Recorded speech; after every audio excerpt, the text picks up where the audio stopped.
Hello!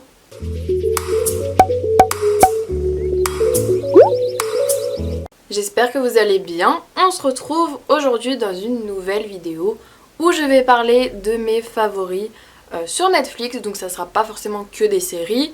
Il y aura un documentaire, il me semble, des films et des séries. Donc du coup, comme aujourd'hui on va parler de séries, de films, de Netflix, etc. Je me suis mise en conditions réelles. C'est-à-dire que je suis en combinaison One Piece hyper confortable. J'ai un petit chocolat chaud. Pas très chaud. Il y a des guirlandes derrière moi, donc là et là. Et en plus, je suis dans mon lit, donc quoi de mieux? Je voulais vous parler de mes favoris sur Netflix que j'ai découvert en 2018. Majoritairement, parce qu'il y a d'autres séries quand même que je voudrais vous parler. Il y a également des séries que j'ai pas beaucoup regardées, donc je suis pas vraiment en avance dans la série, mais je voulais quand même vous les présenter dans cette vidéo, comme ça, si ça vous intéresse, vous pourrez toujours les voir. Je suis désolée, Elodie, je ne peux malheureusement pas faire cela. Merci Siri, au revoir. À très bientôt. Cool. Il y a sûrement des séries que je vais oublier. Même si j'ai tout noté, mais en fait sur Netflix, ce qui est un peu embêtant, c'est qu'on ne peut pas regarder l'historique de ce qu'on regarde. Donc je sais pas tout ce que j'ai regardé en 2018 en fait. Donc on va tout d'abord commencer avec, je pense, ce que vous préférez, c'est-à-dire les séries. Donc en tout, j'ai 4 séries à vous présenter. Voilà, c'est tout. Donc, j'espère que j'ai pas de chocolat. Alors, première série que je vais vous présenter dans cette vidéo, c'est Murder. Donc il me semble que c'est vraiment un raccourci du nom de la série, c'est beaucoup plus long, enfin bref. Donc en fait c'est une amie à moi qui l'a regardé, après elle m'a dit oui regarde, nanana. Donc du coup je l'ai écoutée et j'aime vraiment énormément cette série, j'ai beaucoup accroché. Pour l'instant je suis pas très loin, je crois que je suis à l'épisode 5 de la première saison, je sais. Mais voilà, je voulais quand même vous la présenter. Pour l'instant de ce que j'ai regardé, le personnage principal c'est une avocate et en fait ça tourne vraiment autour de tout ce qui est droit, les procès, tout ce qui est sa vie privée à elle aussi. Et en fait elle est professeure dans une université, donc je pense pour le droit du coup. Et elle a des élèves, et donc en fait on va suivre également certains de ses élèves dans leur vie privée, et ces élèves la suivent à peu près partout parce que ils sont un peu en formation. En parallèle, il y a une autre histoire entre les étudiants, donc ça je pourrais pas trop vous en parler puisque c'est encore le début, hein, clairement. Mais si vous aimez tout ce qui est droit, avocat, procès, tout ça, moi je sais que j'aime beaucoup. Après ça dépend, hein, parce que vraiment il y a des séries, j'aime pas du tout, j'aime pas comment c'est fait. Mais là vraiment je trouve ça hyper captivant.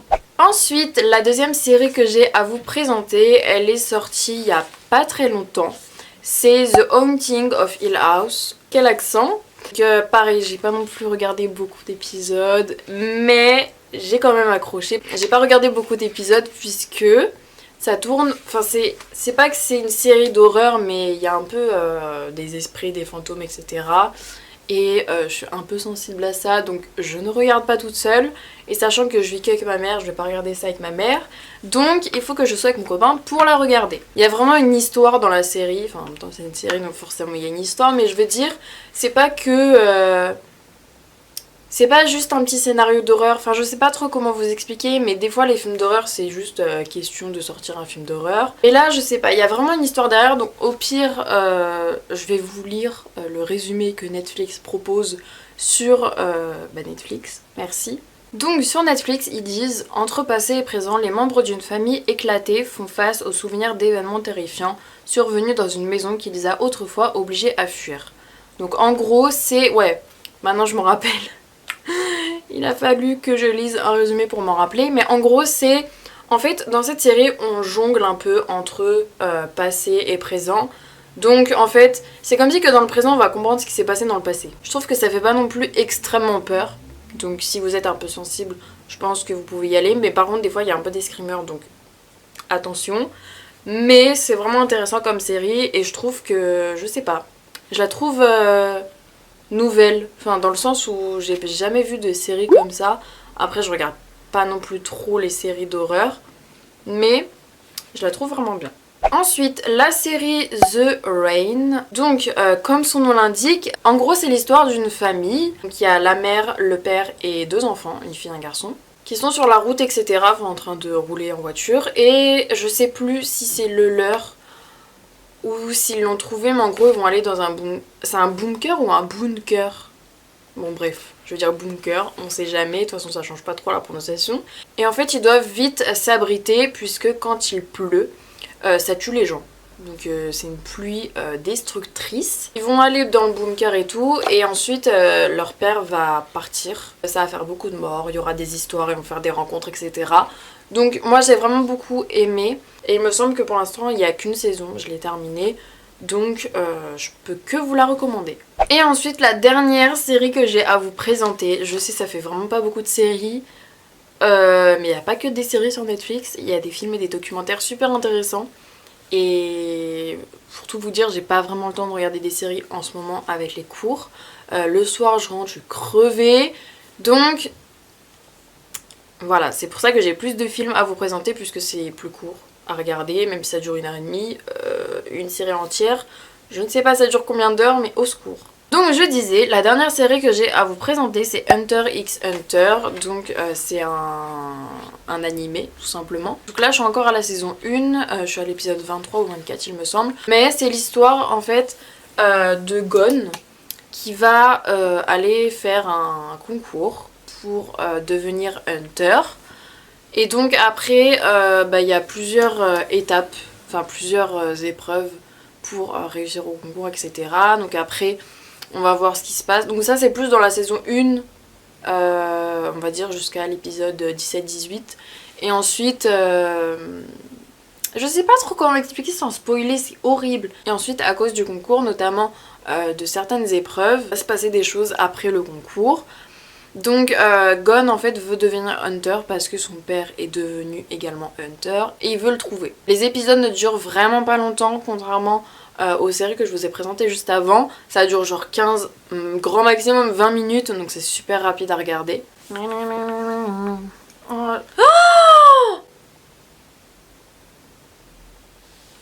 Oh mon dieu, non mais ça c'était sûr. J'ai mis du chocolat sur mon carnet, je vais pleurer. Et j'en ai mis dans mon lit. Je dirais les pages elles sont magiques, regardez, il n'y a plus rien. Bon ça fait des toutes petites taches transparentes bizarres, mais il n'y a plus rien. Après ce petit périple, maintenant on va passer au film. Alors il y a un seul film, c'est pas vraiment un film en fait. Enfin c'est un film mais découpé en 2 parties. Mais je le considère pas comme une série. C'est un film documentaire divisé en 2 parties, c'est tout. Donc, du coup on va commencer avec celui-ci. Donc le titre c'est 13 novembre. Donc je pense que vous savez à quoi correspond le 13 novembre. Donc en fait c'est un film documentaire qui va tout vous reconstituer de ce qui s'est passé le 13 novembre 2015. Au cas où si vous savez pas, mais ça m'étonnerait très fortement. En gros le 13 novembre 2015 il y a eu une attaque terroriste dans plusieurs cafés à Paris à côté du Stade de France. C'est beaucoup plus complexe mais je simplifie énormément. Mais en gros c'est ça, il y a une grosse attaque terroriste et en gros là ils vont tout vous montrer de ce qui s'est passé, mais c'est vraiment super bien réalisé. Je trouve que c'est 1000 fois mieux réalisé que ce qu'on peut voir à la télé. Là c'est vraiment comme si que vous étiez dedans. Vous avez même des témoignages qui en parlent de ce qu'ils ont vécu, comment ils l'ont ressenti, mais c'est vraiment très bien fait. Ils ont vraiment bien traité le sujet pour un sujet aussi sensible que celui-ci. Et ils expliquent de A à Z de tout ce qui s'est passé. Il y a même des passages qui viennent vraiment du moment où ça s'est passé. Donc voilà, je peux que vous le recommander si vous l'avez toujours pas vu. Ensuite j'ai regardé un autre film, là c'est un film d'action et j'ai vraiment énormément aimé ce film. Je l'ai regardé 2 fois, bon la deuxième fois je me suis endormie parce que j'étais hyper fatiguée, je m'endors toujours devant les films. Donc c'est pour ça que j'ai pas énormément de films à vous présenter. Mais le titre c'est Wheelman. Donc c'est vraiment un film d'action où vous restez dans la voiture avec le personnage principal. Vous restez que dans la voiture mais vous voyez quand même ce qui se passe autour. D'habitude c'est pas que j'aime pas les films d'action mais c'est pas la chose que je recherche en premier. Mais vraiment ce film, je l'ai adoré de A à Z. Il y a de l'action mais pas trop non plus, genre il y aura pas toujours des coups de feu toutes les 2 minutes etc. J'ai vraiment beaucoup aimé. En fait c'est juste la façon de filmer et le jeu d'acteur que j'ai beaucoup aimé. Et l'histoire hein, aussi évidemment. Donc en fait c'est un homme qui travaille pour quelqu'un. Donc en fait il est conducteur pour ceux qui vont braquer des banques. Et en fait au bout d'un moment il va recevoir un appel de quelqu'un en inconnu qui va lui dire de faire des choses pendant tout le film. Et en parallèle il y a sa fille en fait qui l'appelle etc. Donc voilà, il y aura vraiment beaucoup d'actions par rapport aux actions. Ça fait beaucoup de fois le mot action. Mais par rapport aux actions que l'inconnu va lui dire de faire. Ensuite là, je vais vous présenter 4 films beaucoup plus récents. Donc le premier film, vous avez dû en entendre parler partout, c'est Bird Box. Je l'ai énormément aimé ce film, il dure quand même 2 heures. Il me semble que Willman c'était dans les 1h30. Mais là, Bird Box, c'est vraiment 2 heures et 4 minutes, pour être plus précise. En fait, au début, on va voir une femme qui a les yeux bandés dans une barque, donc sur la rivière, avec 2 enfants. Et ensuite, en fait, pendant tout le film, ils vont vous expliquer comment elle en est arrivée là, ce qui s'est passé avant, etc. Pourquoi elle a 2 enfants, pourquoi elle a les yeux bandés, etc. Donc en fait, juste pour vous expliquer un petit peu, si vous en avez toujours pas entendu parler, en fait, elle a les yeux bandés parce qu'il y a une créature invisible partout dehors. Donc en fait, si vous ouvrez les yeux sans rien, enfin ouvrir les yeux normalement quoi, cette créature va vous... Enfin je sais pas ce qui se passe vraiment, mais en gros ça transforme les yeux et en fait vous aurez envie de vous suicider. Je trouve personnellement que ce film peut choquer les plus jeunes parce que la façon dont il se suicide, enfin, je sais pas, en fait je trouve ça tellement violent et des fois il y a du sang etc. Donc si vous êtes très sensible à tout ce qui est sang, suicide etc. Bah je vous le conseille pas mais faites quand même attention. Il est pas non plus choquant, c'est vraiment intéressant comme film, moi je l'ai vraiment adoré. Je pourrais le regarder encore et encore. Les gens en général sur Twitter notamment disent qu'ils ont pas compris en fait la fin du film. Il y a des choses qui s'éclairent à la toute fin du film, mais d'autres qui ne s'éclairent pas. Enfin, on sait pas d'où ça vient, etc. Ça a vraiment été, je pense, mon favori de 2018, même si c'est récent. Ensuite, un autre film qui est sorti il y a vraiment pas longtemps, il y a à peine 1 ou 2 semaines, voire 3, quand j'ai publié cette vidéo. C'est Bandersnatch. C'est super bizarre prononcé à l'oral. Donc en gros c'est un film interactif. J'avais jamais vu ça de ma vie tout entière. Pourtant j'ai que 19 ans. Donc en fait Bandersnatch c'est un film interactif. C'est-à-dire que vous pouvez choisir l'action du personnage.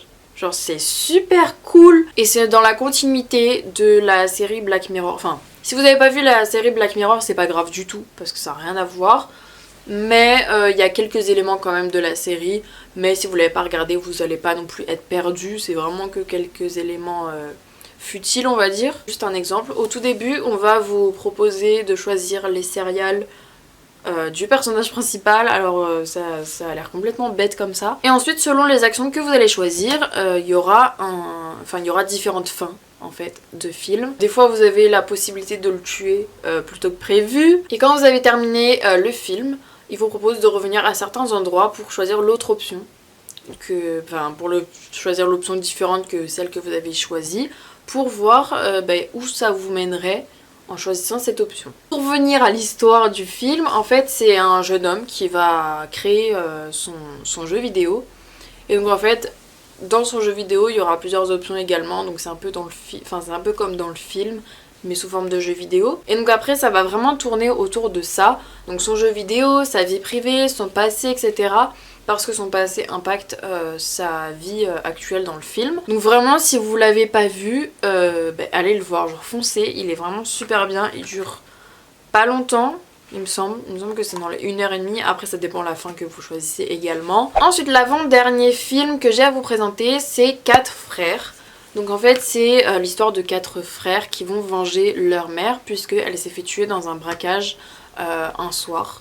Puisque en fait elle était dans le tout petit magasin qui s'est fait braquer au mauvais moment. C'était la seule témoin, donc du coup elle s'est fait tuer en même temps que le dirigeant de la petite boutique. Et en gros après eux ils vont essayer de retrouver les personnes qui ont tué leur mère et donc du coup de la venger. Donc je vous en dis pas plus. Si vous voulez aller voir, allez-y. Et en fait, il y a vraiment aussi une histoire autour d'eux-mêmes. C'est pas forcément des vrais frères, donc je vous en dis pas plus. Je vous invite à aller le voir. Et ensuite, le dernier film, c'est Extinction. Je l'ai regardé vraiment très récemment et j'ai beaucoup aimé. Il y a vraiment de l'action, du suspense. Genre à la fin, j'étais choquée. C'est en fait l'histoire d'une famille qui habite normalement. Et en fait, le père de cette famille-là va faire des rêves bizarres toutes les nuits. Il va dormir super mal. Ces rêves auront un lien avec la suite, bien évidemment. Donc, je vous en dis vraiment pas plus parce que là, je risque de vous spoiler. Et ensuite, pour terminer cette vidéo, oui déjà, je suis pas la fille qui reste H24 sur Netflix, comme vous pouvez le voir. J'ai un documentaire à vous présenter qui m'a dégoûtée de la viande. Pas de tout, c'est pas que ça m'a dégoûté de la viande au point de ne plus en manger, mais je me suis dit, en fait, comment la société, genre clairement, peut nous inciter à manger de la viande, des produits des produits animaliers, alors qu'au fond, c'est pas bon pour nous.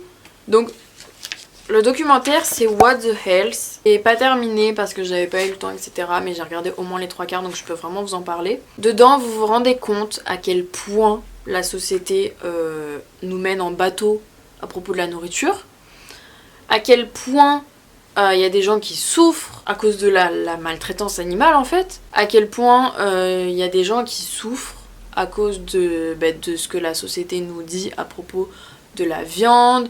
Oui, c'est bon pour nous, il y a du fer, gna gna gna gna gna gna, ouais d'accord.